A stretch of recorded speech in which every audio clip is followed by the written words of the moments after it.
All right, welcome to my FX Buddies, the podcast. And I say podcast because there are more than one way to interact with this content. But the best way, I was going to show you.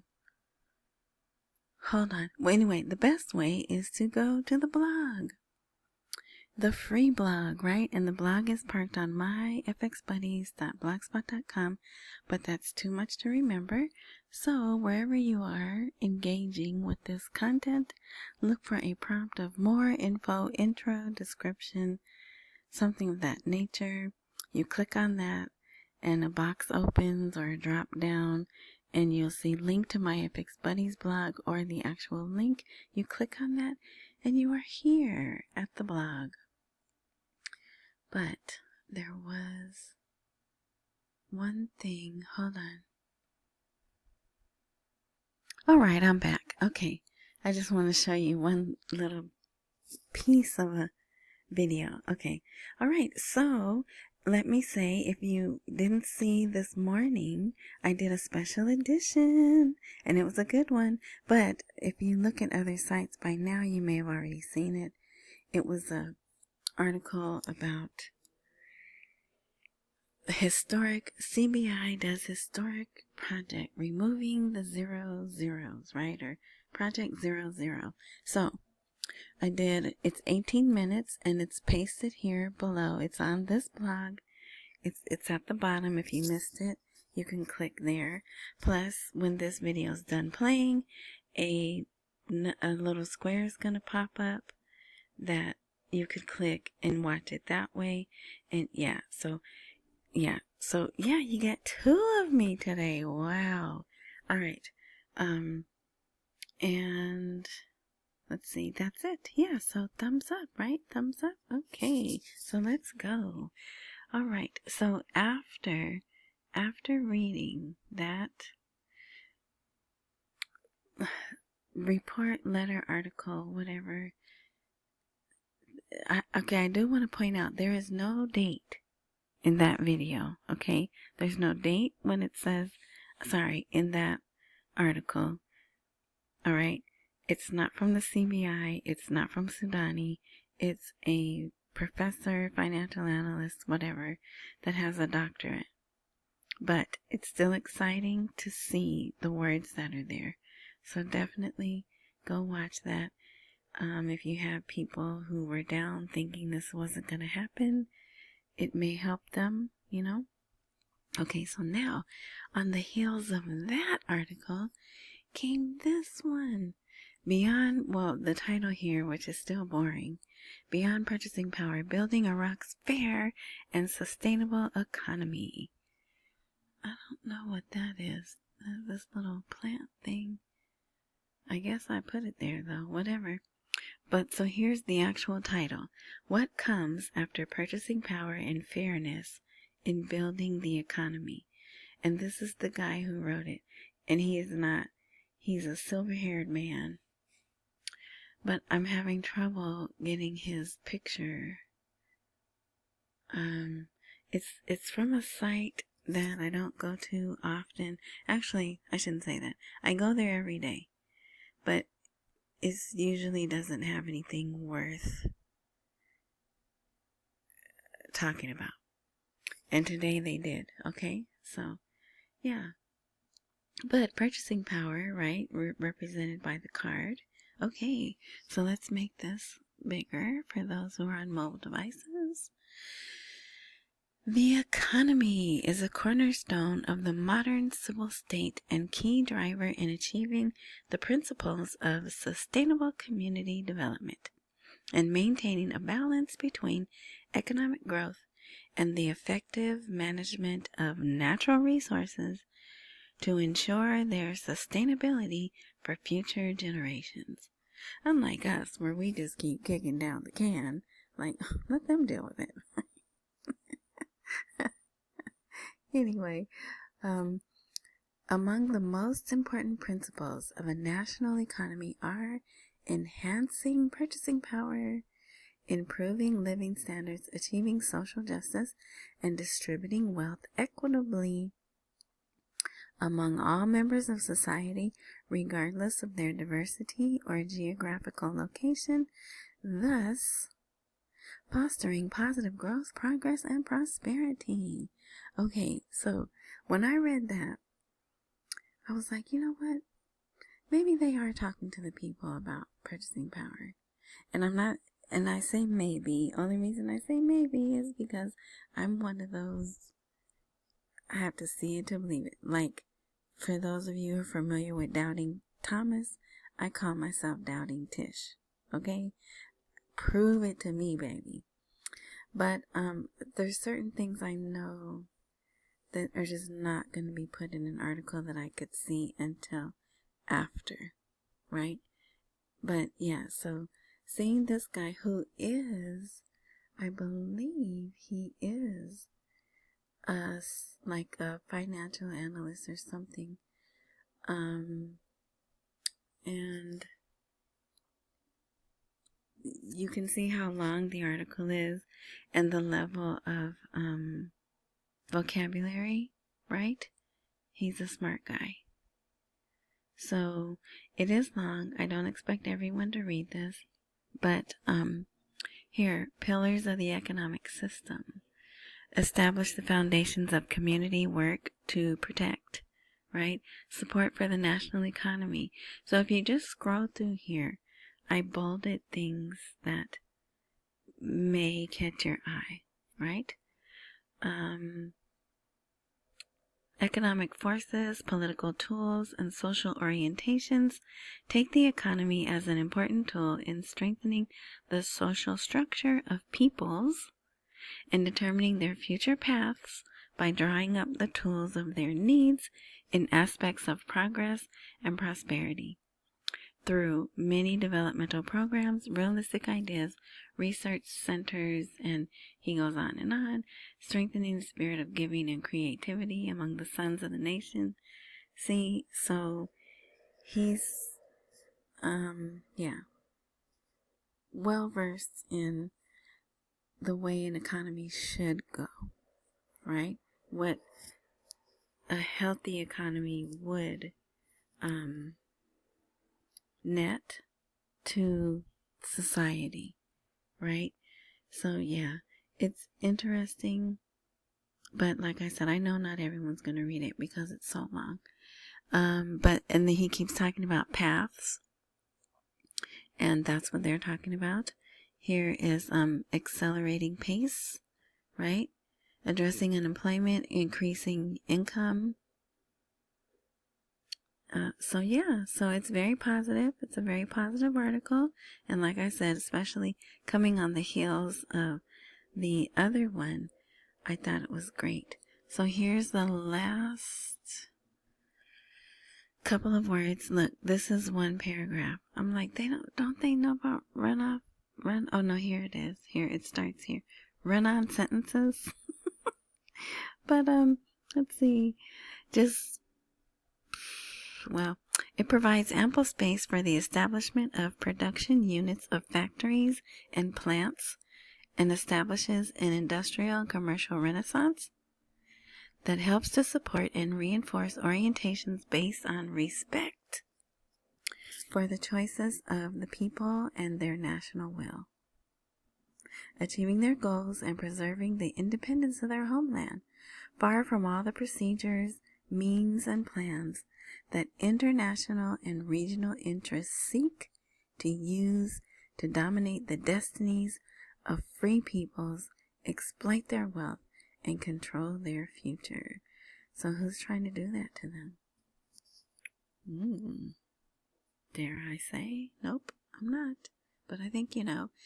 Okay, so then that article is followed by yet another doctor. Dr. Hatham. So that he has 4 names, right? I could say all of them, but I'm not. Alright, let's see. Here he talks about using the elections to redistribute power among political elites, a recalibration of power. But let me tell you the title. Legislative elections are a political guarantee for economic growth and stability. And I'm like, he's a smart man. Does he really believe that? Does he really believe that? If it was truly free and fair. Yes, but we know otherwise, don't we? All right. And if you wonder what I'm talking about, we'll get there. So legislative elections in Iraq are a pivotal part of the political process, as they are the legal and legitimate link that ensures the peaceful transfer and transformation of power and works to achieve the necessary prerequisites and basic requirements for the process of building the state in all its parts and the proper growth of society. The proper growth, okay? So here they're implementing a long-term strategic vision for economic reform. And then there's more, but then he gives points. Like here, political will to combat corruption. That's 1. Structural reform of the economy. That's 2. Then 3, active community participation and oversight. Sustained pressure from the citizens. Now, the words here that he uses are actually, I was going to say elementary, but I don't mean that. But it's easier to read this article than it is the first one. But this one doesn't really mention purchasing power, but it talks a lot about restructuring and investment. And that's what they're doing right now, right? They're restructuring the banks.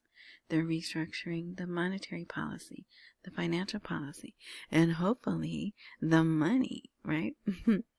But yeah, so, all right. So here they got some input from the neighbor. The neighbor says the Iraqi elections are crucial, and any foreign interference in them is rejected and condemned. And so just like when I read about us and I say, except ours, right? They feel the same way. They're like, no interference. Only we get to interfere, right?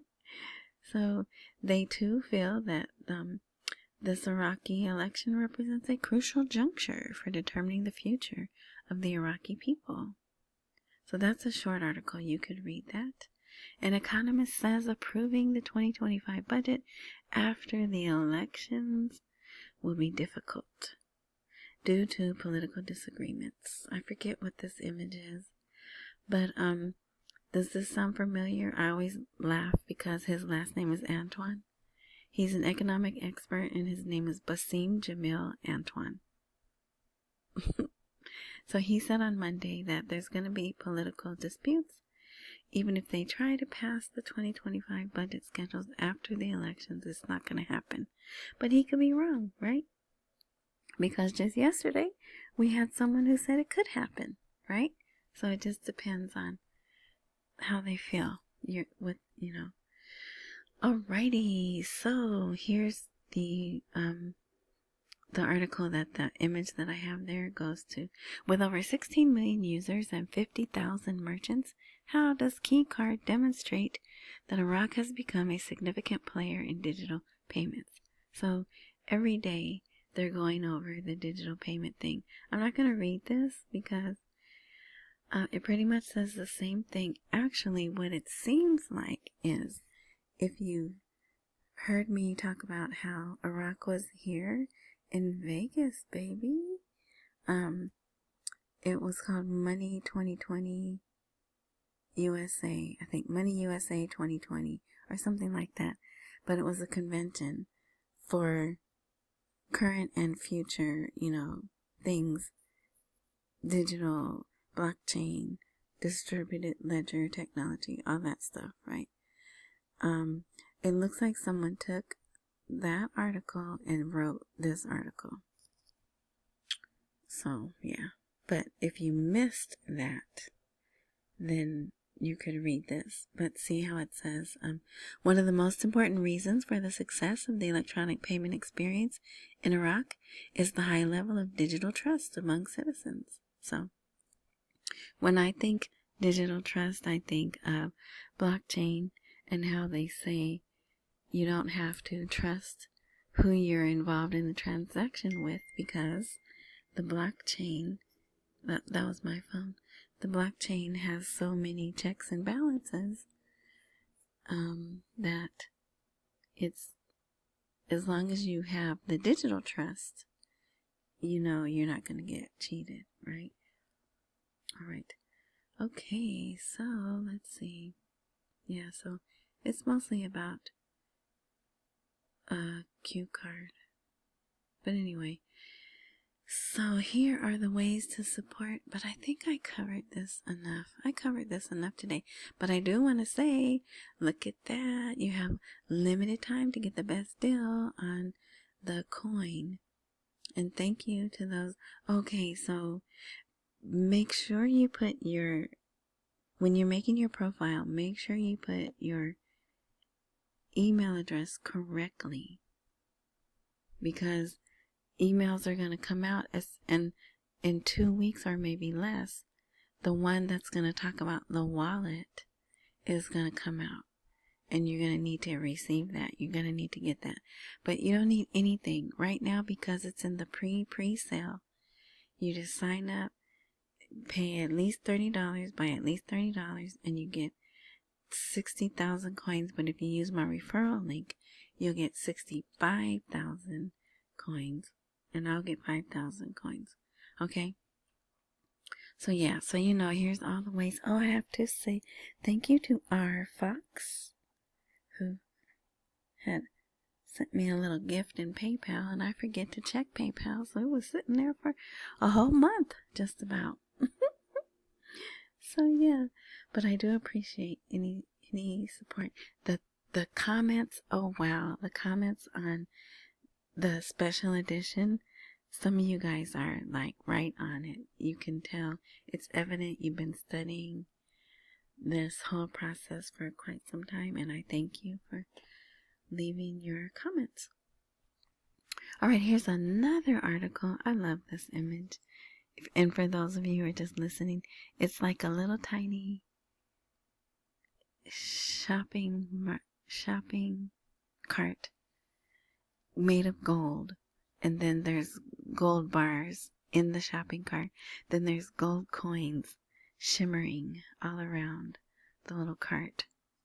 It's a beautiful picture. So again, they're telling us how much gold they have. Now what's different about this article is they include the Arab countries collectively possess approximately 1,500. Okay, how are they going to say approximately and then put 1,498 tons when they could have put approximately 1,500, right? But whatever. I still think that's a low number, but because why would you put what you really hold? All right, so, ooh, that's big. So now here, after 11/11, it's going down. Mark Savaya, and who is he? Yes, he's the envoy that the U.S. president sent to Iraq, right? And Ka'ani, who is Ka'ani? The Quds Force commander, right? See, if I say it like that, how can you forget? But he's from the neighboring country, right? So, now that I've said all of that, I'm going to read the title without that, okay? After November 11th, Mark Savaya and Ka'ani lead the regional decisive match on the Iraqi scene. So, Ka'ani is there trying to make sure who he wants in power gets in, and Mark Savaya is there with his objectives, right? So that's why I was saying there's interference, and the citizens see that. If they read the news or watch the news, they see it too, which is why they are trying to think of a word. Not defeated, but disillusioned to go vote, right? Because it's like, if they're sitting up here telling you we're the ones that are going to actually decide, why even go vote, right?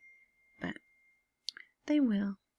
All right, now, I thought this was interesting. Washington sanctions are pushing Luke Oil to sell its stake and leave Iraq soon. And guess who that company is? That country is. Yeah, Russia.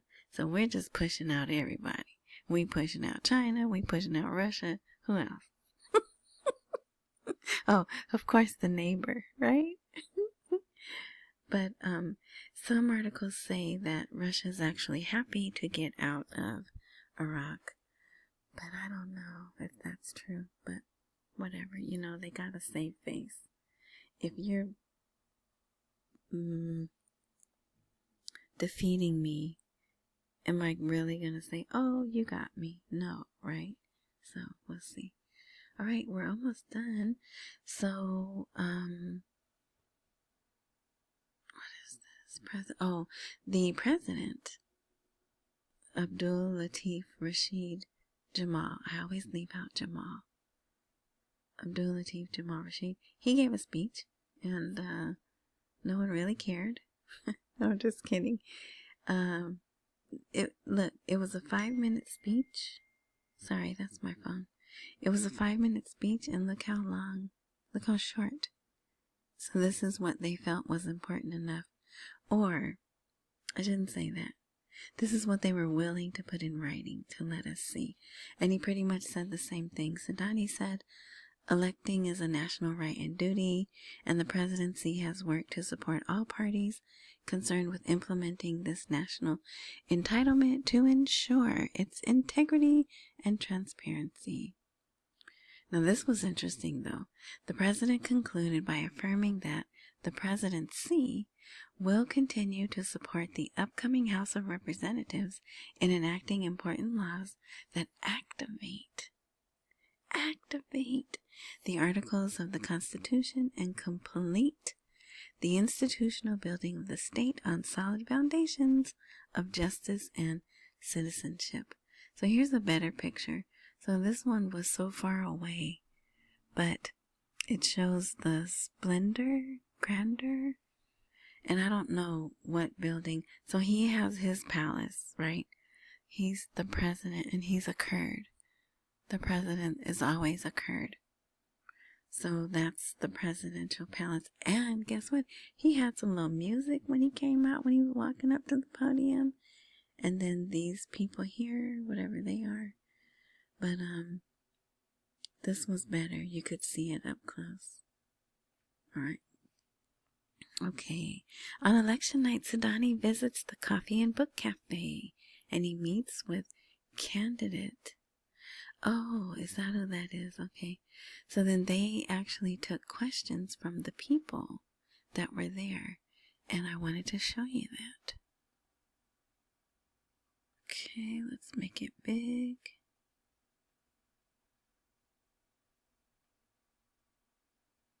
All right, there he is. Entering, that is Sadani. Look, literally shaking hands and kissing babies. So there he is. And there's the cafe full, standing room only. There's talking, right? But it's in Arabic. So that's Sadani right there. And there they are talking to him. So I guess this was last night. And look how they are just packed. Oh, that makes me itch. I can't. Oof. Yeah. Look, but they're so happy to take his picture. And happy to see him there. He's got no tie on, so he can relate to the regular man, right? So that's pretty neat, though, because I can't say I've seen other Kazemi, who was the guy before him, he used to go out among the people, but I don't think like that. So if you want to read that, you can. And then he voted. So they all have voted already. Sadani voted, but before he voted, he gave a little speech, which you would think that would be unconstitutional, right? He gave a speech right from the the voting place. But yeah, so we congratulate the Iraqi people on this democratic celebration at a press conference held after he cast his vote in the parliamentary elections. Oh, wait, sorry. You know what? That was his vote in the parliamentary elections. Okay, duh. See, that's why I have to read things more than once. Praising the role of journalists in covering the elections. Yeah, they are. He did stress, they are all over. They're on the inside when the people are in the lines. They're on the inside where they're actually voting. So it's heavy media coverage. The elections are taking place in a safe and stable environment, noting that the government has given great attention to the peaceful transfer of power. We are holding fair elections. You see all the emphasis on that. And then there's Maliki. He voted. This is Abdul Mahdi. He was prime minister. He had to step down, and he cried. He had tears in his eyes. I'll never forget that. He had to step down. But so they voted. Matter of fact, it seems they were the first to vote. And then others came after that. Kazali voted. This guy who I can't say his name because how do you pronounce that? There's an apostrophe in his name. How do you pronounce that? All right. So that's it. And so here is the special edition that I did earlier. Central Bank's historic move. Removing the zeros from the Iraqi dinar. All right. So thank you. Again for the thumbs up and the comments and the encouraging words. And hang in there, you guys. I mean, we know they're going to do it. It's the win. And hopefully if you go and you listen to that and see, the words that I emphasize, even if it doesn't happen until March of next year, we know it's going to happen. So that gives you time to what? Accumulate while we wait for the rate to appreciate. Don't miss any meals and pay all your bills, right? And wait till we get that $2,000 check. Go buy some more. I'm just kidding. But that was in Iraq's news. I first saw that in Iraq's news, and I was like, that can't be right. But anyway, so yeah, enjoy the rest of your morning, night, noon, whatever time frame you are indulging in this content, and I'm sure I'm going to post tomorrow. So until then.